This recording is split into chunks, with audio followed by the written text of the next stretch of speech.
Gold, trusted gold buyers. మీరు తాకట్టు పెట్టిన బంగారాన్ని విడిపించి ఈ రోజు ఉన్న మార్కెట్ ధరకు కొనబడను.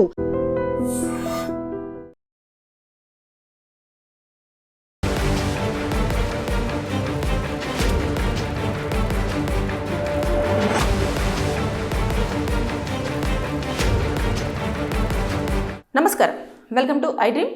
నేను మీ సంగీత.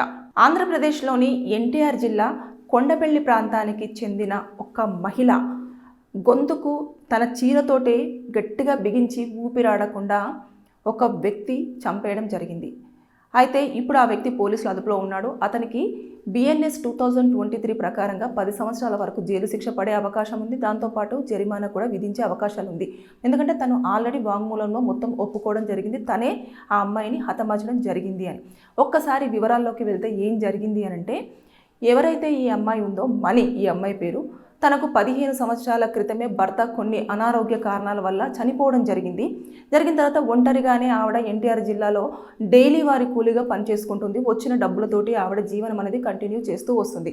అయితే నార్త్ సైడ్ నుంచి వెళ్ళి ఇక్కడికి ఎన్టీఆర్ జిల్లాకు వచ్చిన ఒక వ్యక్తి తిమ్మల్ల విషాద్ అని చెప్పేసి, అతను వచ్చేసి ఈ అమ్మాయిని అబ్జర్వ్ చేస్తూ ఈమె ఒంటరిగా ఉంటుంది, ఈమె అయితే తనకు కరెక్ట్గా కనెక్ట్ అవుతుంది అని చెప్పేసి అన్న ఉద్దేశంతో ఆవిడతోటి ఫ్రెండ్షిప్ చేశాడు. చేసిన తర్వాత ఇంకా రోజు మాట్లాడడము, తనకేం కావాలో అవి తీసుకెళ్ళడము, తర్వాత నెక్స్ట్ ఇంకా ప్రతిదీ కూడా హెల్ప్గా ఉండడము, ఇదంతా చేసిన తర్వాత ఇంకొక 2-3 రోజుల్లోనే వాళ్ళు కొంచెము ఫిజికల్ రిలేషన్షిప్లోకి వెళ్ళడం జరిగింది. జరిగిన తర్వాత అంటే అంత కేర్ చూపిస్తున్నారు అది. సో ఫిజికల్ రిలేషన్షిప్లో ఉంటున్న సమయంలో అతను ఆ అమ్మాయికి కూడా చాలాసార్లు పలుమార్లు కూడా అతను ఏం చేశాడంటే ప్రామిస్ చేయడం అనేది జరిగింది. నేను నిన్ను పెళ్లి చేసుకుంటాను, మన ఇద్దరం కలిసి జీవనం కంటిన్యూ చేద్దాము, నేను మా ఊరికి కూడా నేను తీసుకువెళ్తాను అని చెప్పేసి. ఈవిడ ఆల్రెడీ పెళ్ళైపోయి భర్త చనిపోయిన వ్యక్తి కాబట్టి, ఈవిడ ఆల్రెడీ మ్యారీడ్ ఉమెనే కాబట్టి ఫేక్ ప్రామిసులు చేశాడు. దాంతోపాటు ఆవిడతో సహజీవనం కంటిన్యూ చేస్తూ వచ్చిండు. అంతేకాకుండా ఎఫ్ఐఆర్ అనేది పెట్టేసుకున్నాడు. అంటే ఇందులో ఆవిడను అబద్ధపు మాటలు చెబుతూ ఉద్దేశపూర్వకంగానే పలుమార్లు రేప్ చేసిన కిందనే కన్సిడర్ చేయడం జరుగుతుంది ఇక్కడ ఈ కేసులో చూస్తే. అంటే ఆవిడ ఇంకా ఇదంతా గ్రహించేసి కేవలం 10 రోజుల్లో అతని యొక్క బుద్ధి కానివ్వండి, అతని యొక్క మెంటాలిటీ కానివ్వండి, ప్రతిదీ కూడా ఆ అమ్మాయి అబ్జర్వ్ చేయడం జరిగింది. మనీ చేసిన తర్వాత ఒకరోజు చెప్పింది, ఇంకా మనం ఎట్టి పరిస్థితుల్లో కూడా కలిసేది లేదు, నేను నీతో కలవను, నువ్వు దయచేసి ఇంకొకసారి మా ఇంటి దగ్గరికి రావద్దు, నన్ను ఇబ్బంది పెట్టొద్దు అని చెప్పేసి వార్నింగ్ ఇచ్చేసింది. ఇచ్చిన తర్వాత ఇమీడియట్గా ఆయన మళ్ళీ కూడా వచ్చేసి మనము బాగా రోజులైంది కలవక, మళ్ళీ ఈరోజు కలుద్దాము అలా అని చెప్పేసానంటే, నువ్వు కేవలం నన్ను శారీరకంగా మాత్రమే వాడుకుంటున్నావు, నువ్వు ఎట్టి పరిస్థితుల్లో కూడా పెళ్లి చేసుకోవు, నాకు అది అర్థమైపోయింది, దయచేసి నువ్వు నా జీవితంలోకి వచ్చి నన్ను మాత్రం ఇబ్బంది పెట్టద్దు, ఒకవేళ కనుక ఇబ్బంది పెట్టినట్లయితే నేను ఈసారి నన్ను ఇలా ఇబ్బంది పెడుతున్నాడు, నన్ను శారీరకంగా వాడుకొని చాలా అబ్యూజ్డ్గా ఇలా చేస్తున్నాడు అని చెప్పేసి నేను పోలీసులకు కంప్లైంట్ ఇవ్వాల్సి వస్తుంది అని చెప్పేసి ఆ అమ్మాయి అతనికి వార్నింగ్ ఇచ్చింది. వార్నింగ్ ఇచ్చిన వెంటనే మళ్ళీ ఇంకా అప్పుడు వదిలేశాడు. ఇంటికి దగ్గరికి వెళ్ళేసి మళ్ళీ లాస్ట్గా అడుగుతున్నాను, ఈసారి మనం కలుద్దాము, చాలా రోజులు అయిపోయింది, అంటే నీకు నేను ఆల్రెడీ చెప్పాను కదా, నువ్వు ఇక్కడికి ఎందుకు వచ్చావు అని చెప్పేసి గట్టిగా ప్రశ్నించడంతో ఇక ఈమె ఖచ్చితంగా పోలీసులకు ఇన్ఫర్మేషన్ ఇస్తుంది, ఈమెతోటి ఇంకా మనకు ఎప్పటికైనా ప్రమాదమే అని చెప్పేసి తెలుసుకున్న అతను ఏం చేశాడంటే, ఇమీడియట్గా తన చీరను తీసేసి తన గొంతుకే ఇలా తింపేసి గట్టిగా ఊపిరాడకుండా చేసి హతమార్చి తన ఫోన్ను తీసుకొని అక్కడి నుంచి వెళ్ళి పారిపోవడం జరిగింది. జరిగిన తర్వాత 2 ఫోన్లు కూడా స్విచ్ ఆఫ్ చేశారు. తర్వాత ఈ అమ్మాయిది అరే ఎలా చనిపోయింది, ఏమైంది అని చెప్పేసి పోలీసులు మొత్తం ఆరా తీస్తుంటే ఆవిడ యొక్క ఫోన్ నెంబర్ తోటి మొత్తం చూసేస్తే ఎవరైతే ఈ నిషాద్ అని చెప్పేసి వ్యక్తి ఉన్నాడో ఇతనికి ఎక్కువ కాల్స్ వెళ్ళడం జరిగింది.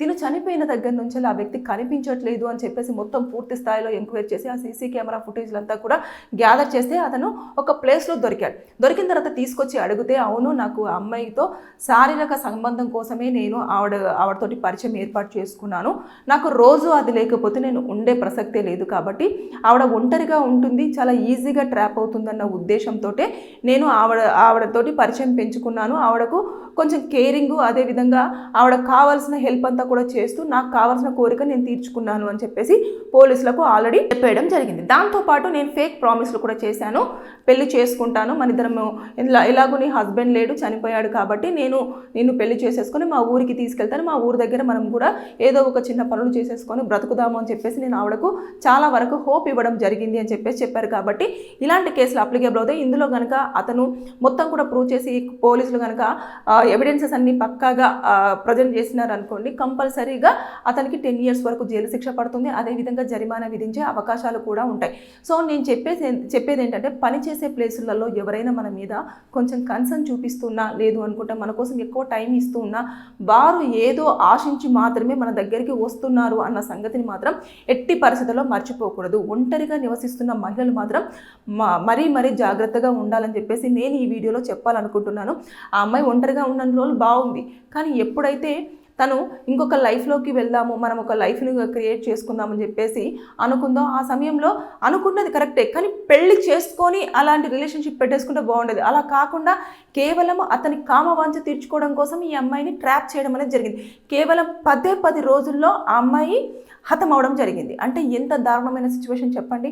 కేవలం ఆ అబ్బాయి శారీరకంగా వాడుకోవడం కోసమే ఆ అమ్మాయి జీవితంలోకి వచ్చాడు. ఇమీడియట్గా ఐడెంటిఫై చేసి వార్నింగ్ ఇవ్వడంతో ఇంకెప్పటికైనా ఇబ్బంది అని చెప్పేసి లేకుండా చేశారు. ఇలాంటివన్నీ జరుగుతున్నాయి కాబట్టి దయచేసి మీరు జాగ్రత్తగా ఉండండి. ఎక్కడైనా కూడా ఒక వ్యక్తి మన మీద అటెన్షన్ చూపిస్తున్నా, లేదంటే కేరింగ్, కన్సర్న్ ఇలాంటివన్నీ ఉండి వారి టైంని మనకు కేటాయిస్తున్నా సరే, ఒకవేళ మనకు లవ్ ప్రపోజ్ చేసినా, మనతో లివింగ్ రిలేషన్షిప్లో ఉంటాను అని చెప్పేసి మిమ్మల్ని కనుక ప్రపోజల్ పెట్టి అడిగినట్లయితే దయచేసి మీరు పెద్దవాళ్ళతో మాట్లాడండి. ఆ వ్యక్తిని కూడా మీ పెద్దవాళ్ళతో మాట్లాడమని చెప్పండి. చెప్పిన తర్వాత పెళ్లి చేసుకున్న తర్వాతనే మీరు శారీరకంగా కలవడానికి ఇంట్రెస్ట్ చూపించండి. అంతేకాని ముందుగా కలిసిన తర్వాత ఇంకా వాళ్ళు ఎక్కువగా అడ్వాంటేజ్ తీసేసుకొని ఇంకా అది ఏ రకమైన కూడా దారి తీసే అవకాశాలు ఉంటాయి. ఎగ్జాంపుల్గా మనం ఈ ఎన్టీఆర్ జిల్లాలో జరిగిన ఇన్సిడెంటే మనకు ఒక ఉదాహరణగా చెప్పుకోవచ్చు. సో అందరూ ఎప్పటికప్పుడు అప్రమత్తం అవ్వండి. కొంచెం పరిచయాలు పెంచుకునే ముందు వారు ఏంటిది, వారి బుద్ధి ఏంటిది, వారు ఎందుకోసం మన దగ్గరికి వస్తున్నారు, దేనిని ఆశిస్తున్నారు అనేది తెలుసుకుంటే అన్ని రకాలుగా బాగుంటుంది అనేది నేను వీడియోలో మీకు చెప్పాలనుకున్నాను. Thank you. And for more videos, Please subscribe to iDream. Please subscribe to iDream. Please subscribe iDream. And please subscribe to iDream. For more videos, subscribe to iDream. Please like, share and subscribe to the channel. Congratulations, iDream. Subscribe to iDream. Subscribe to iDream. so subscribe to iDream Media. iDream ki iDream team andarki huge congratulations. Please subscribe iDream Media. Please subscribe to iDream. Subscribe iDream. Please subscribe to iDream. iDream అంటే నా కళల ఛానల్ను subscribe చేసుకున్న నోరు తిరుగుతలేదు, మీరైతే గంట గుర్తు కొట్టండి. For more such videos, please subscribe to iDream. Subscribe to iDream. Please subscribe to iDream. Please subscribe iDream Media. Please do subscribe to iDream. Please subscribe to iDream Media. For best entertainment and information, please subscribe iDream. And don't forget to subscribe to iDream.